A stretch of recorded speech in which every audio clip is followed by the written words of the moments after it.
A prophet is not being honored in his or her own homeland.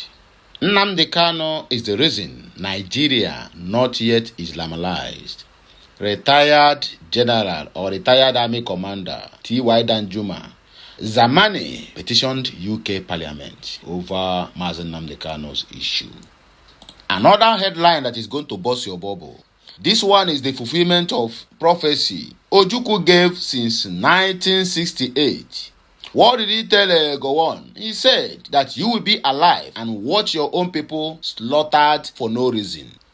That prophecy came long time ago, even when OJUKWU was alive. But in fulfillment of it, the final bus stop is what I'm about to read to you now. Islamist terrorists have taken over GOWON's Plateau State village. In case you don't hear me clear, please. Islamist terrorists have taken over GOWON's Plateau State village, rename it, and convert all the whole churches there into mosque. GOWON, a Christian, betrayed a Christian family and a Christian region, which is the Biafra land. Join hands with the Islamists who have turned his village now into something else and then buy over 5 million Biafrans. Wahala Otikboju. Anyway, let me just read the news so that I know we talk say now. I don't talk too much. Say I like to talk too much. I be talkative. I beg you, if you get this message, like, share, comment, and keep subscribing for more interesting videos coming your way. Let us go straight to the reason why we're here. A former defense minister, Lieutenant General T.Y. Danjuma, retired. Former military governor of Rivers State, General Zamani Lekwot, retired, and Chief Solomon Asemota SAN have dragged Nigeria to the United Kingdom, UK Parliament, alleging that the former President Buhari was pursuing a jihad or Islamization agenda. Oh, and I just know. Okay, after 8 years, and you people declare him dead after 2 years.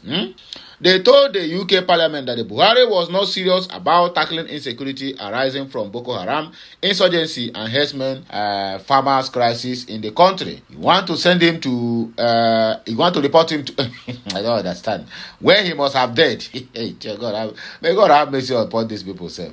Okay, now the dead body I want to go arrest from inside, from a grave. Oh. Okay, they told the UK Parliament that the Buhari was not serious in tackling insecurity arising from Boko Haram insurgency and herdsmen farmers crisis in the country, Vanguard reports. The trio acted under the urgings of Nigerian Christian Elders Forum (NCEF), and other members of the group are General Joshua Dogonyaro, retired Justice Kalajene Anabogo, Elder Matthew Owejaye, Dr. Katie Okpaleke, and Elder Moses Inyode. They blame Lord Lugard for sowing the seed of ethno-religious crisis and ditching between northern and the southern Nigeria. Their paper was entitled Competing Ideologies of Democracy and Sharia in Nigeria, the nuisance understanding to the drivers of the conflict in Nigeria by farmers and herders. It reads amalgamation and or annexation, historic background information. So please, calm down, let us read. British man on the spot. Lord Lugard promoted Islam by preventing proselytizing in Muslim areas of Nigeria, especially the Emirates. Lugard was in law with Muslim, not especially the Sultanate of Sokoto, for their contribution towards the war effort. He further created Northern Nigeria Corporation, which Turkey do not offer as reasons why the Muslims North was entitled to special treatment. And above all, he, Lord Lugard, was a disgruntled suitor who seemed to have lost his faith in Christianity and before he got married to Miss Flora Shaw. He hated educated black people, and the South had many of them by 1914 dispensed with during a period of racism. Lugard created Muslim Northern Nigeria and annexed, not amalgamated, Southern Nigeria to provide access to the sea and sustenance for Muslim North. He would rather have traditional leaders to rule than educated Africans. He ensured this even after retirement from the colonial services. At independence, the British saw Islamism creeping into Nigeria and tried to make up with human rights in the constitution. At the same time, the British government ensured dominance in the north in terms of size as against the south that was divided into east, west, and later midwest. Democracy was agreed upon by all the parties, North, East, and West, during the independence conferences. But the Intelligence Department was structured to promote Sharia as an alternative source of legislation. At independence in 1960, the first law enacted by the Parliament was the Emergence Act of 1961. This was a strange way of celebrating freedom. This law was followed by a contrived emergency in Western region in 1963, resulting in the Western Crisis of 1965 and the coup of January and July of 1966. The July coup was a jihad that resulted in the killing of innocent Nigerians, especially Ndibo, who were mainly Christians.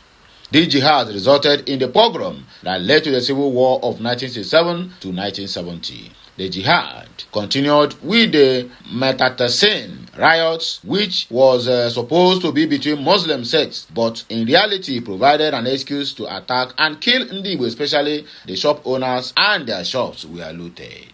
There was no correlation between Metatassin and the Christian shop owners. Metatassin became an excuse for jihad against other Muslims to ensure that they fell in line, especially in Bulunkutu, Jimata, etc., having subdued the North and moderate Muslims, including the overthrow of Christians in that very particular area. To round it up, let us not waste much time because this is a full 60-note message. Conflict primarily ideological, according to they say, the conflicting ideologies of democracy and Sharia are responsible for the refusal of the Muslim North to say thank you to the Christian South for the growth and development of the Muslim North. To do so would contravene the tenets of Islam and Islamic supremacy over other religions and peoples.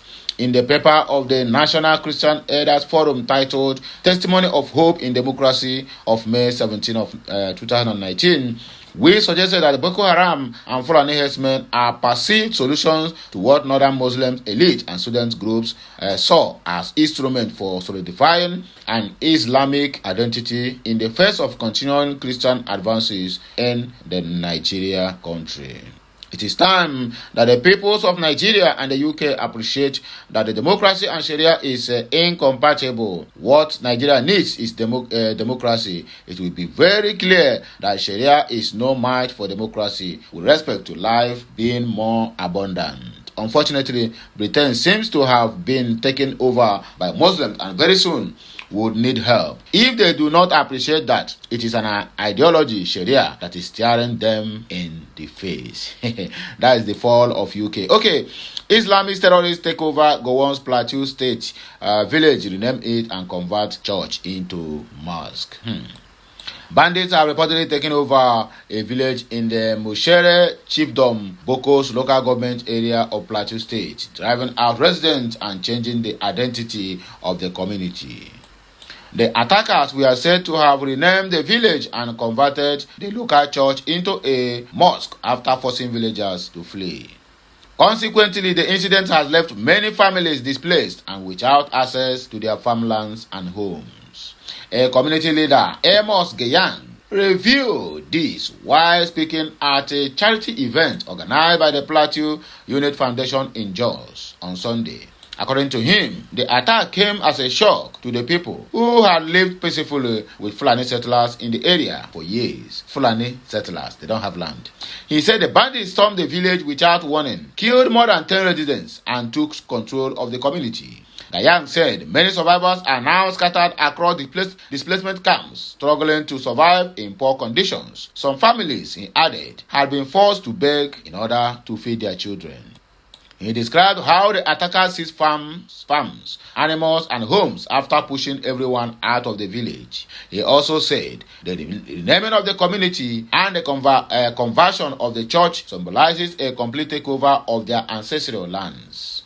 We were living in peace, going about our businesses because most of our people are farmers. But in September of 2025, we experienced the worst when the Fulani bandits suddenly attacked our village, Gayang said. Before the attack, we did not have any issue with them because some of them had lived with us for several years and even spoke our language. We took them as our brothers, not knowing that they had bad plans for us. That is how they conquered the north. Those terrorists who attacked our villages were armed with deadly weapons and killed over 10 people. While forcing everyone to flee for safety, they took over our land, farms, livestock, and mostly painful, changed the name of the village and turned our church into a mosque. As I stand here before you, many of our people are living in IDP camps, facing horrendous conditions while our fertile land is being occupied by the Fulani. We have now become beggars just to feed our families. Payback time. We have called on the government several times to come to our aid, but all our pleas have fallen to deaf ears because we do not have anyone to fight for us. But we believe that one day our prayers will be answered and we will go back to our ancestral land. My brother, you are going to die in that IDP camp. If no only prayer, you are waiting to solve your problem. You are not serious. However, he appealed to the state and federal government to intervene and help restore the community to its rightful owners. He also called for stronger security presence in the area to prevent further attacks. This is the calamity GOWON brought upon his people. OJUKWU told him that before your own eye you will not die. You will see your people being slaughtered for no reason. And that prophecy and curse, because I